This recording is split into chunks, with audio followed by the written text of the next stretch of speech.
Attentions and welcome to the Rant Squad. I am the Water Dog. This is Clint Jordan. And this is Brendan Menard in the physical form. Dang Skippy. All right. No more spirit, brother. We're just here for the real show. Oh, yeah. Gang, we're going to get things started here. We're going to talk about what happened in week one, man. And because there was just some really, really interesting games I thought that came out of week one.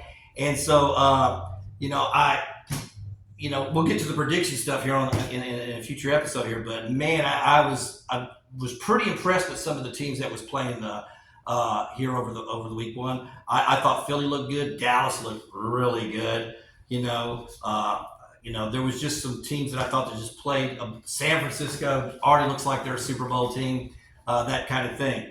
But we're going to get into our surprise team wins. So I'm going to start with you, Mr. Clinton. All right. So surprise winning team. Surprise win. I had to say Pittsburgh pulling it over Atlanta. There was a lot of hype and a lot of expectations out of that Atlanta offense. And then, when I heard Justin Fields was going to be starting, I was like, oh man, this is super short term.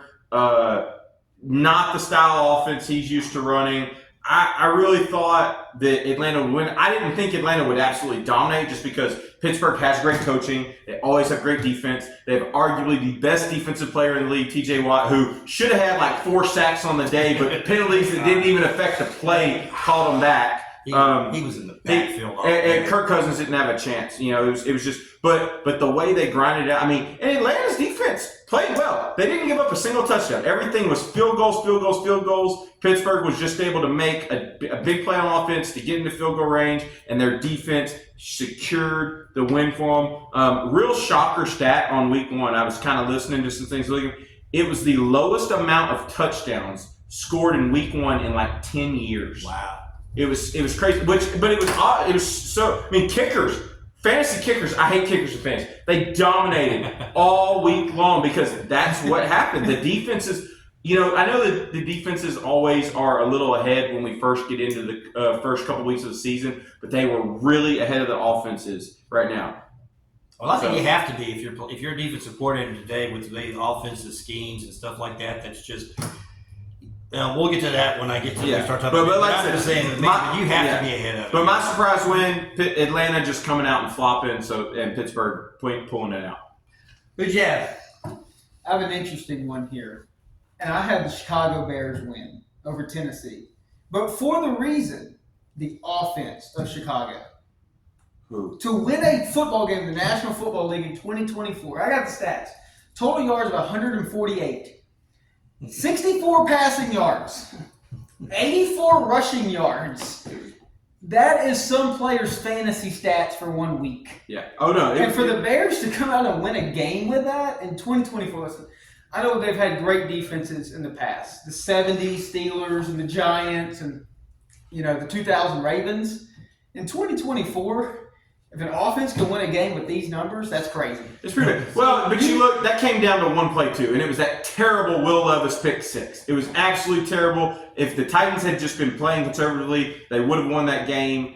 But that's what's shocking when you say surprising win. Yeah, you're right. Look at these numbers. Yeah, you're right. It's amazing. It blows me away. They lose literally everything. First downs, they lose that. Third down efficiency, they won fourth down efficiency. Total plays, they lose that. Sacks allowed, they won that one by 1. Yeah. Penalties, they won penalties and still had 9 minutes less. To come out with a win, that just surprised. Right. That's fair. Very fair. Speaking of surprises, Derek Carr looked like a Hall of Famer. Derek Carr for the New Orleans Saints just blew up. The Saints win 47-10, and I admit it's against the Panthers, but it's still a professional football team, and they score on their 9 first drives. They scored on their 9 first drives. You don't see that in college that often, okay? That's 9, scoring drives. Carr was 19 for 23. 200 yards, 3 touchdowns, and a QBR of 142.5. Yeah. That was just, to me, that's the best the Saints have looked in about 3 years. I would agree with that. In about 3 years, I think that's the best I've ever seen them look from top to bottom. And their defense, which is older, which has always been pretty good, you know, they still look like they can still put it together. Demario Davis and those guys feel like they can put it together. It is Bryce Young. Next week will be the real test. They play Dallas. We'll talk about that. Yeah, because that's going to be on our agenda for the next episode. but I was just that's the game that shocked me because I have never seen the Saints look that good. It's been several years. Absolutely. It's probably been since Drew Brees was there that they have looked that good top to bottom in a game. I agree. That efficient. I hope it continues. All righty. So let's go with the surprise loss team, and I'm going to go ahead and start this because I just want to talk about this. The Cincinnati Bengals. You talk about a disappointment game showing, okay? This is a game that you should have won. There's no doubt about that you should have won this game, and you lose to the New England Patriots, and you lose 16-10. 16-10. Joe Burrow, 21 for 29, 164 yards, sacked 3 times, had a fumble, QBR of an 86. This is Joe Burrow that everybody keeps talking about. And once again, I didn't pick the Bengals to make the playoffs.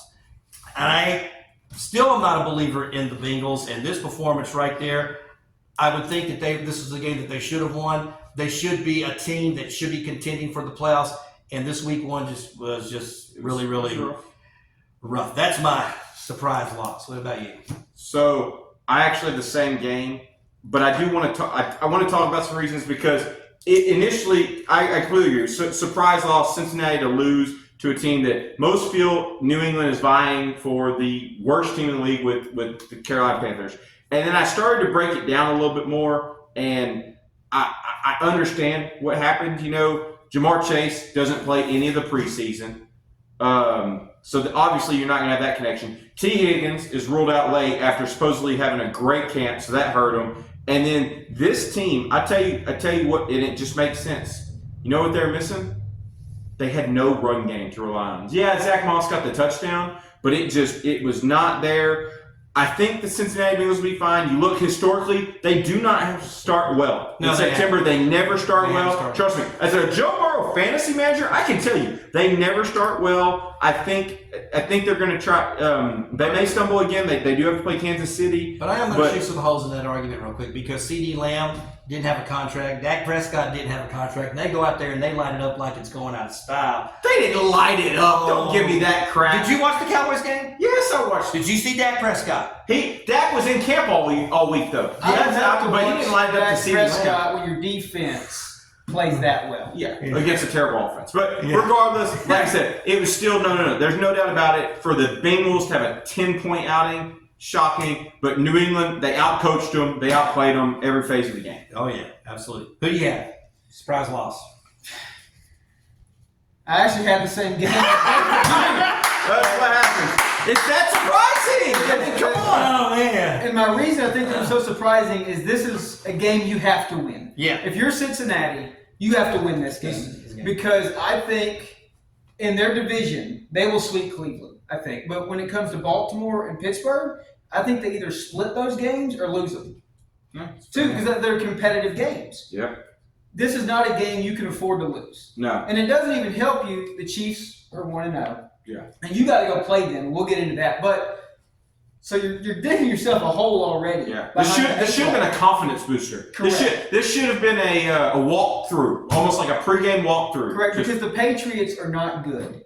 And finally, for the first time in 2 decades, my entire life, we can say that the Patriots are the easy circle win. Well, let's don't count our chickens before they hatch because that coach, they're going to play for Drew. That could be the secret sauce for them, okay? It's the same thing for the Texans. They brought in a young defensive coach that came in there, and he was a player of the franchise, the culture. Changed the whole landscape of that You team. can change that, but yeah, you know, I'm just saying that it's pieces. They're a circle win this year. Yeah. We'll see. Houston was last year, and look what happened. Yeah. So, who knows? But Cincinnati had to have won this game. Y'all guys have already covered about every point on it. Yeah, we don't have to. All right. So let's go into performances by players and stuff. Best performance by a player, and my choice is Baker Mayfield.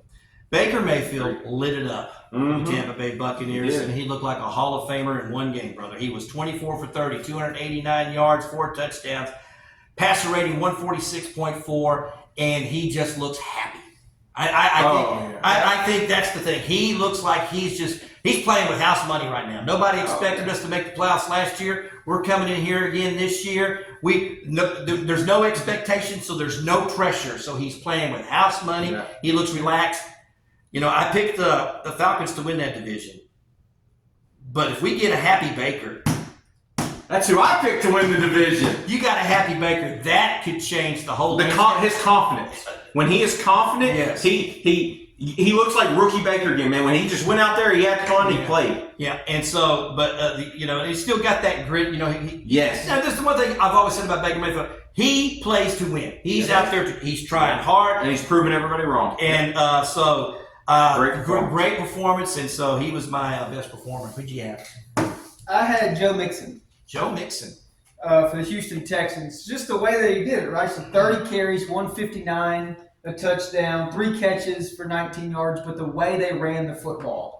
Houston just dominated that run game in a divisional game against Indy where I didn't expect him to have those numbers. But if you watched all the teams that really won, they all ran the ball well. And they all ran the ball down at the wire. So you talk about like the Detroit Lions, they ran around San Francisco, ran the football. You know what I'm saying? The Minnesota Vikings, they ran the football. So you had teams that were running the football that were very effective. I agree. And the Texans line's getting better, but that was a rejuvenated Joe Mixon. That looked like year 2, year 3 Joe Mixon. He was running through. He was breaking tackles. He was seeing the field really well. I mean, Dameon Pierce, he came in like twice, but Joe Mixon, 30 carries, I agree. Tied his career high, looked great. Watching that game reassured me of my pick of him going to the Super Bowl. If he can play like that with the pass game and everybody stays healthy, that's going to be a tough team to beat.